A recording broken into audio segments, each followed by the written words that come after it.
seems Jack Wilshere is set to return to Arsenal as part of the youth setup. No place like home. Didn't he try and do his enhance his managerial conditions? We need air conditioning. Trust. They ran up the electric bill though. DG needs a baddie and bag juice. You're acting. Wenger never got all this transfer budget which Arteta gets, and Wenger's more successful than Arteta. Facts. Man's got to make money, go live as much as possible, builds the community as well. It's nice to see you lot don't feel how that done felt, but everyone's allowed an opinion, even if they are deluded, mate. So yeah, Jack Wilshere is returning. Big up you lot. Love for the love and all that. You would have seen yesterday, Stuttgart are working on a deal to sign Fabio Vieira and have approached Arsenal over a permanent move. An agreement has yet to be reached, but talks are ongoing, with Arsenal likely to seek a respectable price for the player. Nico Skrilla, I can't pronounce his name, but allegedly Arsenal are asking for 30 to 35 million euros to sell Fabio Vieira, with Stuttgart having open talks. Do we think that's a fair price? Don't we think that's a fair price? Kiwior enjoys life at Arsenal, but he's interested in exploring opportunities to join clubs where he would be regarded as a first-choice player. Arsenal are not in a hurry to move Kiwior on. You would have seen, according to Portuguese newspaper A Bola, Porto were keen on the Poland international, but balked at Arsenal's £26 million, or that's in the brackets, 30 million euros asking price. Huh? Instead, they moved to sign Bednarak. Come on, hey, people, stop taking the piss out of my club. 26 million, stop acting. Porto, stop acting. You probably ain't even spent the money that we gave you for Fabio Vieira. 26 million, where Kiwior's enhanced his reputation, give or take, maybe recency bias since we signed him. Stop buying it. But to be fair, I'm getting my wish, because for me, Kiwior, I need you to give me 1 more year. 1 more year. I don't really care about your feelings. I know if you want to leave, it is what it is. I don't care about your feelings. I need you to stay for 1 more year. Arteta, employ me as part of the coaching staff. I'll promise you I'll lie to him. I'll make this guy believe he is better than Magalhaes and all these things, but I would need your help. He doesn't start against Man United if Magalhaes is fit. You play him against Leeds at home. You then drop him and say, be patient, man. There's bare football. I started you. I believe in you. Keep it moving. When January comes, he's going to bang on the door again. Give him that whole jargon about, oh, we can't sell people in January. Once January's closed, there's nothing else you could do, mate. Nothing. So here's what it is. Stop hate watching and big up the likes, people. Come on. KSC will sack Arteta like they sacked the Nuggets NBA coach. They just have to make it look like it's their decision, not external pressure like what the media do with teams like Man United. Morecambe have gone bust. Crap story over there, innit? DG, which Arsenal games are you going to? Are you going to do some more work with TalkSport on Saturday afternoons? Who knows what the future has in store, man? But I definitely want to be at the Emirates sooner rather than later, and that will be done. Arteta is putting up high winning statistics. People seem to forget where Arsenal were and the squad Arsenal had, which is true. But for me, I think there's many fans here that, Ambrose, you're right. But I don't think we can hang on to the past. We can't disregard it, but we can't. We can all understand we're not getting battered. We're losing games on fine margins. You have got us to a good space where we're competing. We're competing, and we've got no divine right to win. But we're competing. We're not winning. And you're doing all of this stuff, like high winning statistics, most points in a calendar year, more points than the Invincibles, bare great defensive statistics. We are now a team that scores 90 to 100 goals, all of these kind of things. It's a difficult day playing Arsenal at the office, not to say we're the biggest and baddest. So you're a good manager. It's a good team. It needs to become a winning team. And how long before we try something new?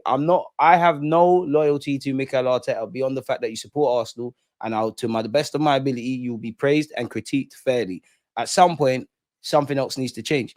And there's nothing wrong with that. Wenger obviously got the stadium paid off, built Haaland, done all these kind of things. You're coming in, you're spending bread. You've got us to this point. I hope, why not? I hope you can get over the line. But at some point, you might be the guy that just steadied the ship, and big you up for that.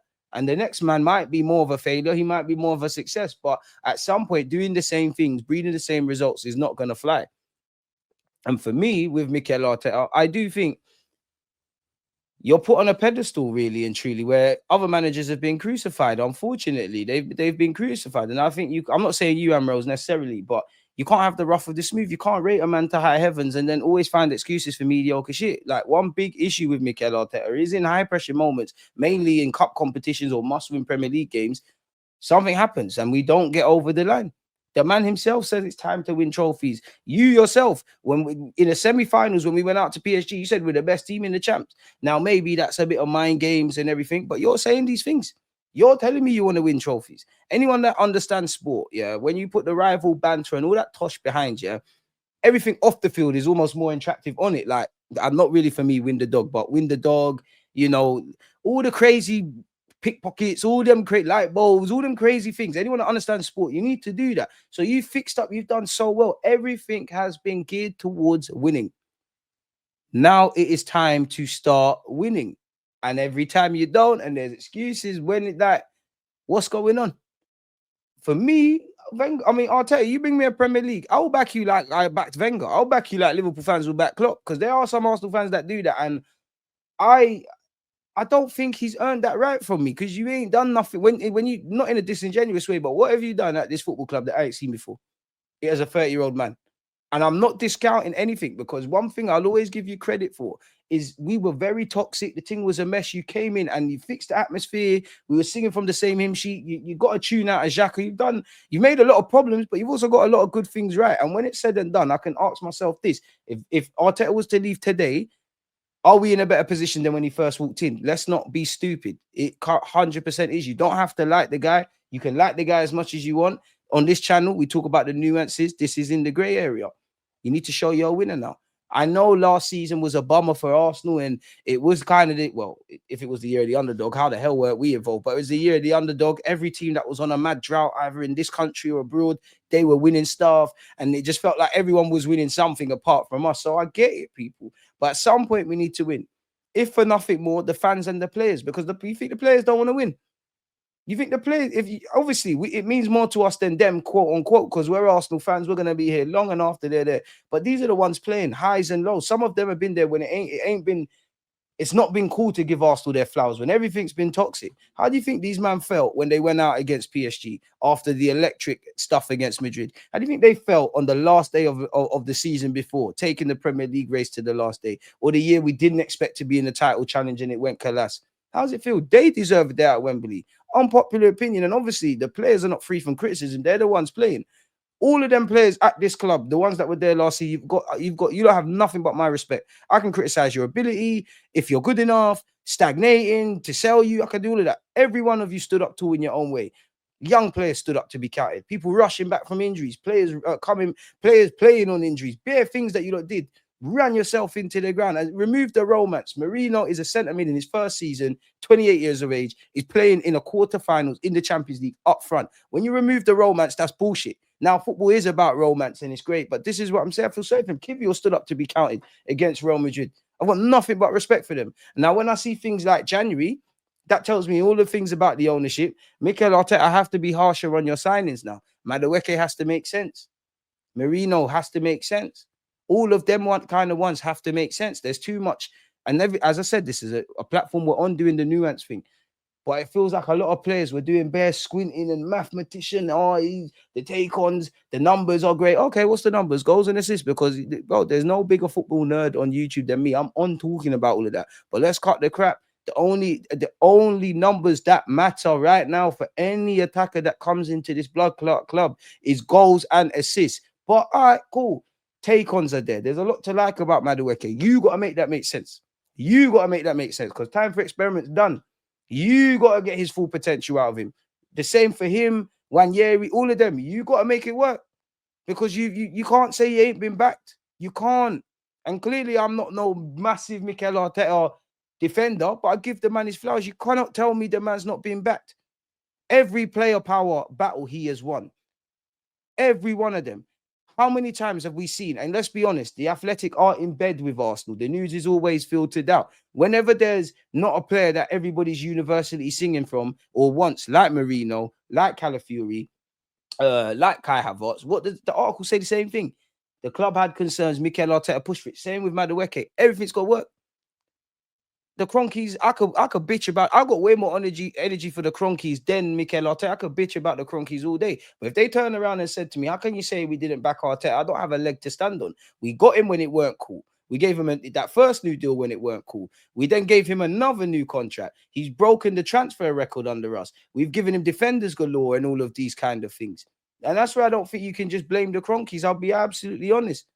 Obviously, it all filters down from the top because you get where I'm going, but everything's been geared towards winning, but winning. It's time to win, bro. It's time to everything's got to make sense now. Everything needs to make sense. It's just about getting over the line. As I said, gaffer, you're a good gaffer, you know. Show me your winning gaffer. Because right now, no one's going down in history at Arsenal. Okay, cool. Mikel Arteta did win the FA Cup. The players that were there, cool. You lot are good enough. That you lot are good enough as a collective bunch, all of these players, to win something. Some of you individually as well as collectively. We are closer to achieving our goal than we are further away. Make it happen, man. We've come far. We've come so far now to start messing about. Just make it make sense next year, man. Kiwior will be playing in the World Cup, even if he does or doesn't leave Arsenal, he might as well. Arsenal should be sponsored by a scientist because we love to experiment. Arteta loves risking it all on these signings, bro. Defo plays roulette in the casino. Hey, bro, be honest. You prefer English rap or American rap? In the present day, English rap. In 2025, English rap. Historically, the Americans have had that in a headlock, man. But I think music's gone down the toilet, innit? It's a bit like YouTube. It's just, what can I make to make sense with the algorithm? It's just all about numbers and algorithm and a sound that you know is gonna bang and be used on TikTok. That's the way we're in now. I don't think it's about the art. It's not about the art. It's not about the craft. And I think that's all it is. So yeah, in 2025, England hands down over America, bro. I couldn't tell you five. There was a time I knew everything about American rap. Like I could tell you everything. I knew every song. I couldn't tell you 5 new American rappers to save my life right now. I would say off the top of my head, they're not even new. I would die. If you put a gun to my head and said, that's your life done, I'm finished. I'm finished.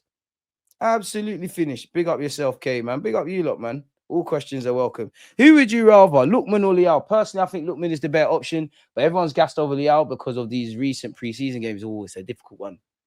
Lookman's probably cheaper. You probably know what you're going to get from Lookman. Like, I'm not dissing Lookman, but if there's 10 games, I'm probably going to see like a more of a baseline or a baseline of performance, if that makes sense, or a bit more consistency. Leao, you're a man that first 2 games, you're going to be 20 million out of 10, best player in the world. The next, you're going to be indifferent sort of thing. But I'd go towards Leao, to be fair, man. I know it's just a shiny new toy with indirectly some of the similar problems to certain others, but I can't lie, bro. I'm not really in the most logical headspace in the transfer window because even me, I know Nelson needs to go. I know we need to get rid of him. I know he's always quality in pre-season, but just seeing him off the left, should we do it again? I guess what I'm referring to at this moment in time, I'm of this. My mentality is it's not my money. Spend the bread, just make it happen. Deal with them problems later, innit? So I'm the wrong person to ask. I'd probably rather Leao, to be fair, though, man. It just looks better. Lookman looks up when he plays. That's what we need now on the left. I mean, Lookman, I can see being more of a smart sort of signing. I think he's more competent across 90 minutes. Hit the like, people, and subscribe, bro, to 70K. We're flirting with it. We're flirting with it. By any chance, are you going to go to any of the friendlies at the Emirates? Nah, watch along settings for me, man. If you're not going to the Emirates, join me in it. 7 p.m. tomorrow. Is it 7 p.m. kickoff? So we'll be live half an hour or so before the game. Big up DG. I would sign Lookman, but if it stopped the signing of Eze, no thanks. It definitely can't. We can't allow that. What do we want Havertz's role to be next season? Backup striker Cam. I hoped he'd be a younger replacement for Jacquet. Yeah, man. Yeah. I do think Kai is gonna play a lot more in midfield, quote unquote. I do think on occasion, and I more want to see this, God forbid, but in games where things are not working, could you go with Kai and Gyökeres up front? I don't really want to force Kai into the team, if it makes sense. I don't think you're one of those players. You would imagine, I want to say squad depth, rotationary option, but it's a bit weird because I do think that would be the case, but I think you're going to get a lot more football than people are making out. And I'm not saying we're going to see this, but I remember Mikel Arteta in a press conference saying Kai could play up front, could play in midfield, could play out wide. We ain't seen him play out wide. You'd imagine backup striker, no? Potentially backup Cam or maybe even Odegaard's role, because I genuinely think, I know we're hoping for Eze and we want to see Wanjeri blooded there, but I genuinely think last season, had Havertz have been fit and not had the hamstring injury with Odegaard's struggles, I think Havertz naturally would have come into that role. I do think we look at at least in Arteta's mind anyways, I think we look at the 10 role or the 8.5 role, the role Odegaard occupies. I do think, including myself, us as fans, we look at it different, really, if I'm honest with you. Because I genuinely think, I don't know if for Wanjeri and if you bring in Eze and if you do all of those things, right, people, but I genuinely feel Kai Havertz is second in command to Odegaard, in a sense that right now, we all know in that 10 role, It's about what you do off the ball. Obviously, we're not trying to see Odegaard drop. Well, we're not trying to see Odegaard do it, but we're not trying to see Kai Havertz drop and receive the ball off centre halves and try to do a thing. But in terms of like the pressing and all those kind of all the off the ball stuff, he can do that. Whether you've got the same technical level and ability and quality as Martin Odegaard is another thing. So that's probably something there. To be fair, there's a lot of games in it. I am going to watch the Kai Havertz thing closely because even if it works out that cool, you're an occasional starter, rotation option, you get your fair share of starts. I just wonder if that happens, but you've also got Jacquet through the middle, up top. You've obviously got your midfield sorted. Don't know what we're going to do next summer in terms of the market. As good as that is, will they look at Kai and say, right, you know what, 260 odd grand? Because we did see Sammy Motbell a few weeks ago come out and say Arsenal are looking to sell some of the bigger names, and he did say Havertz has interest from Germany. And to be fair, yeah, I don't know why I did this. It's so long ago. Last night I was watching Leverkusen videos of Kai Havertz, and like, what happened to him? I know some people on social media say he had a growth spurt, but I mean, come on, man. I don't like what happened to you, because if that Kai Havertz was here, yeah, man, it's cool.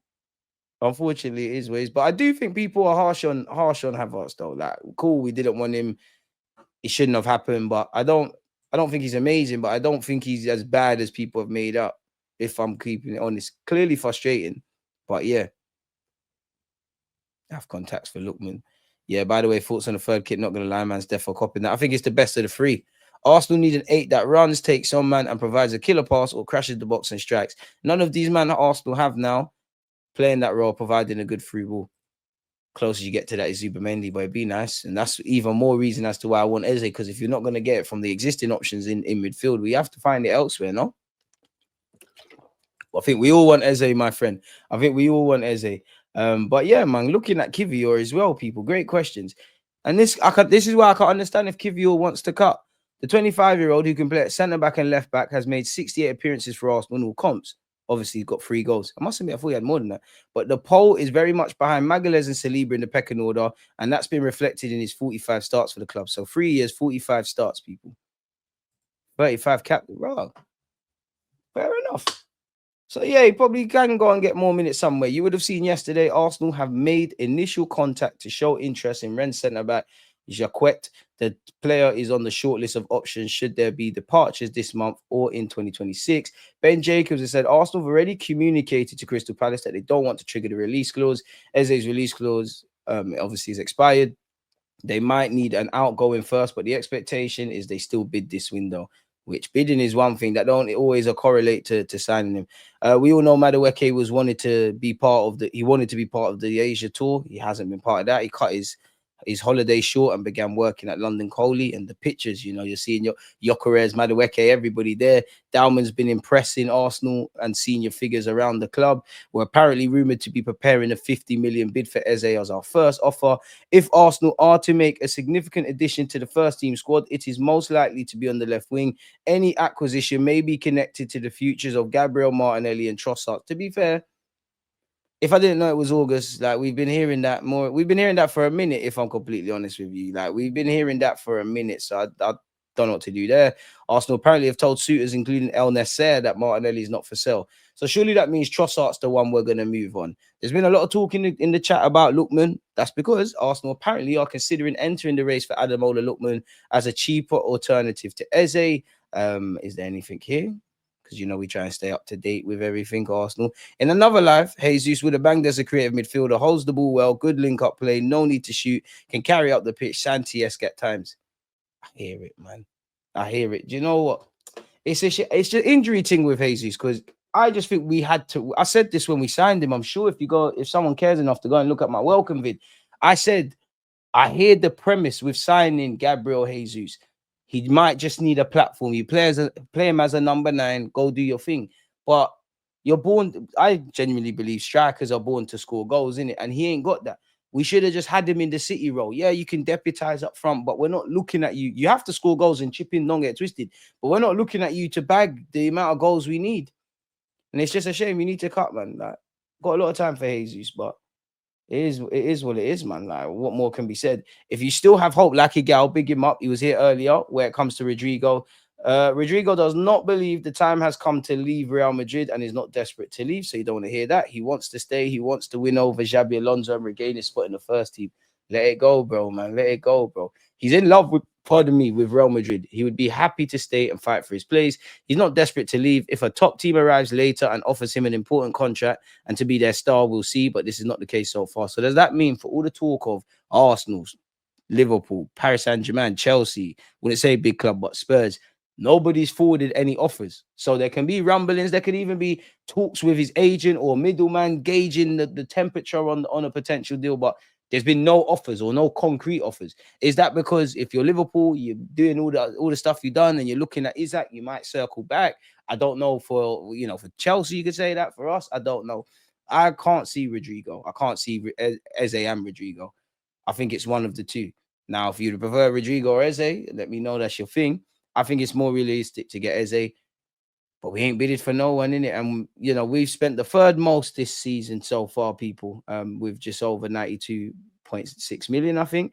But our net spend is 6.9 million. So surely, I know we're about net spend and self-financing, and there's still money to come in. Fabio Vieira sold for 30, 35. Obviously, you're gonna have to spend for another defender, but there's Kiwior, Nelson. It seems like there's radio silence with the Fulham links. Zinchenko as well now. Trossard, if I haven't said that. Surely there's wiggle room, in theory, to go grab Rodrigo and Eze. I know mad contracts, all this kind of stuff. You're still paying mad money, but surely there's capacity to address. I personally think we're two attackers short, personally, but let me know your thoughts. I could be wrong, people. So yeah, got some level of a net spend. Big up, but I'll keep cooking, man. Keep cooking, my friend. We've seen that already. The current sticking point for Stuttgart in their pursuit of Fabio Vieira is the asking price. Once again, Arsenal are apparently demanding 30 million euros. Stuttgart do not want to pay more than 20 million euros. Come on, start acting. Meet us in the middle at 25, man. Fat sell-on clause, buyback clause, all that stuff. Xabi Alonso and his staff keep feeling there's room for improve the team. Sources close to the coach suggest they need two signings, one of them in the case Rodrigo leaves. So they're planning for him in some capacity. Apparently, suggestions Spurs have placed a formal bid for Rodrigo are wide of the mark. As of Tuesday morning, Real Madrid have received no bids from any club. Real Madrid are still prepared to sell if Rodrigo informs them he wishes to leave. Player has now met Xabi Alonso and did not hand in a transfer request. Open situation with Rodrigo being offered to several teams in case he decides to leave. So that's the potential state of play. Liverpool and Newcastle have shown interest in Arsenal target Jeremy Jacquet, according to Graham Bailey, people. Remember, this youth has signed a new deal. It's understood that Jacquet is speaking to his camp about his future right now, even though he signed a new contract with Rennes in May. There's a feeling that interested clubs believe that Jacquet still could be available, and the idea of a club like Arsenal buying Jacquet and loaning him back to Rennes shouldn't be ruled out. We did do that in 2019 with William Saliba, who joined in 2019 as stated, but didn't actually play until 2022.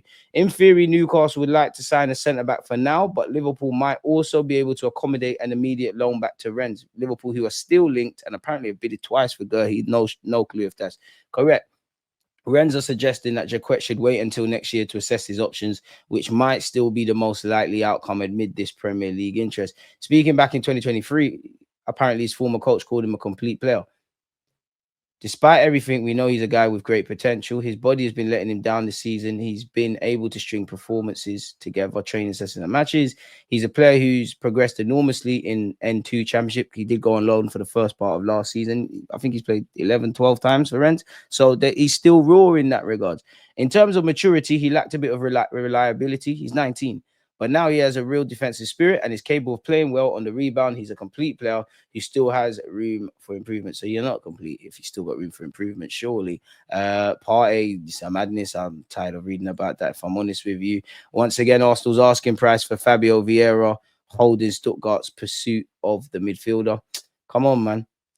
The 25-year-old is likely one of Stuttgart's options as they look to find a replacement for Wilshere, who would have shocked all of you lot with going to Saudi. Ben, the Waffler Jacobs, honestly, why is he reporting about Spurs and Rodrigo? Common sense doesn't seem to matter anymore. If Arsenal let Vieira go for 20 million, many fans would be up in arms. Yeah, if they don't sell him for 30, those same fans would still be up in arms. You can't please people all the time, man.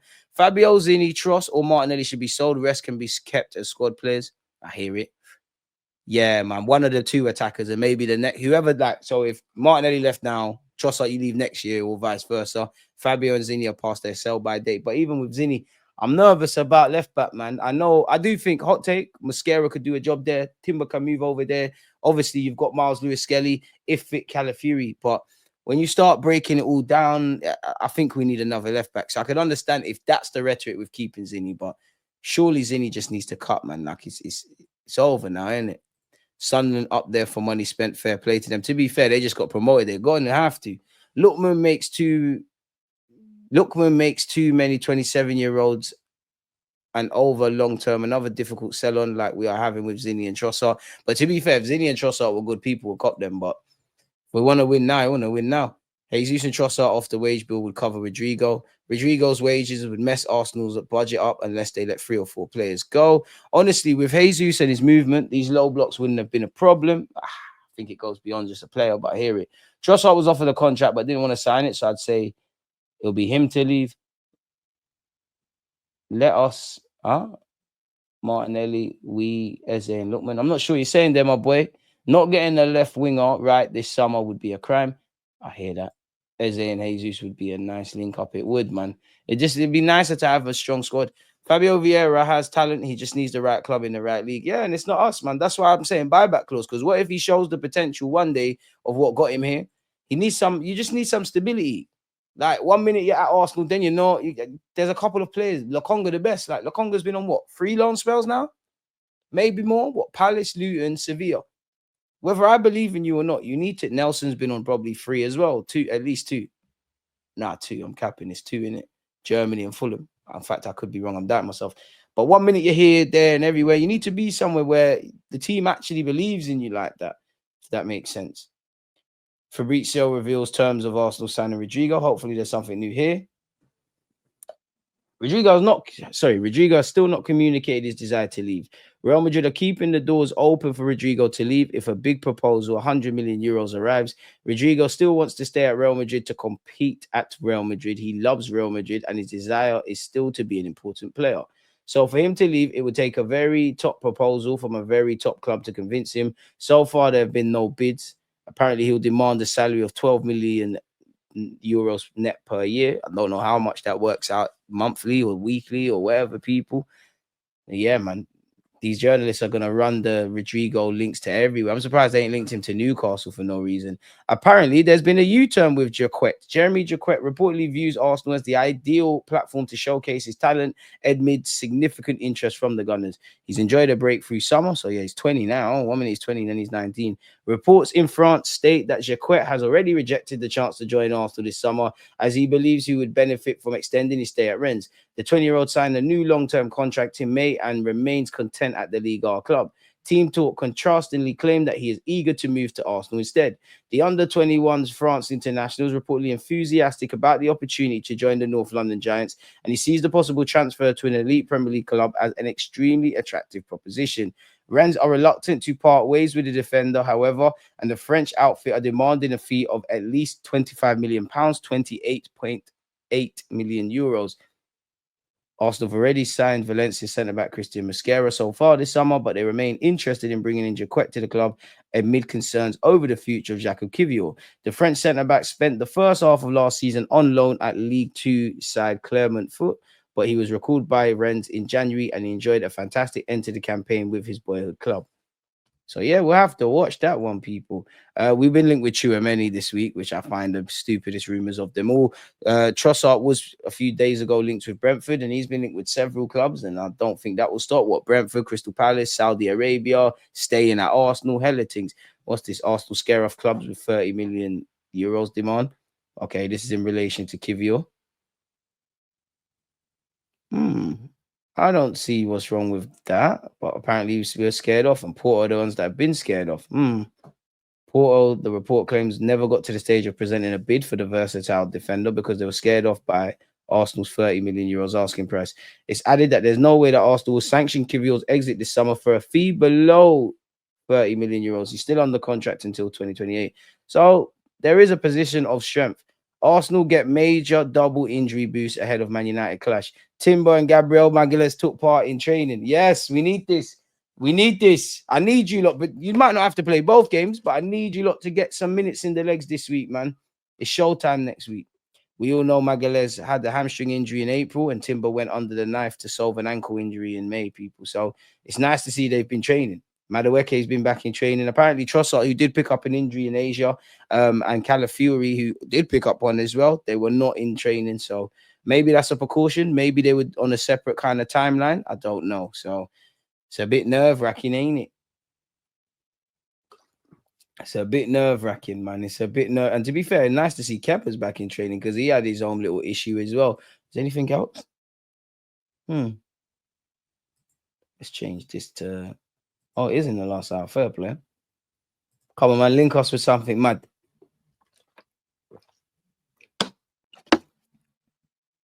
Not a clue, people. Don't look like anything's happened there. 20 plus 10 in add-ons. Sounds fair for Kiwior. Nelson's wages are keeping him from other clubs. Bertaa will have a hard time selling him. I'll be real, man. You just got to take your 5-10 million, just keep it moving. Jeremy Jacquet, best not be soft like his R&B namesakes. This guy, blood. Nelson, Hoffenheim final, and then so it was free. Foxy, you told me don't doubt myself. You know, you're right, because I was saying 2-2, 3-3. I shouldn't have doubted myself. Forgot Lokonga still at the club. Do we sell him for peanuts or keep him as a squad player? Can't imagine his wages or value is that high. You got to sell him. Does he want to stay and be a squad player? Because even if you were a squad player, which you could argue Norgard is, Marino is, you never got no minutes over there in Asia. So you're not rated. You never know. You can never have too many players. But reality is, yeah, obviously, naturally throughout a season, players are going to need rest. There's going to be injuries. There's going to be suspensions. But there's 38 Premier League games, right? You know, Lokonga, if you stay, you might get some minutes in the League Cup and FA Cup in January and that, but there's 38 games. How many of those 38 games, yeah? And bearing in mind, I don't think he's going to the World Cup with Belgium. Wish you all the best, hope to be proven wrong, but you're only going to get that by playing. How many times are you going to be in the match day squad, let alone actually get on the pitch? Because if everybody's fit, is Lokonga in the match day squad? Maybe by default, I'm not too sure. Jesus has played left for us and has not impressed, aside from not looking good after his recovery last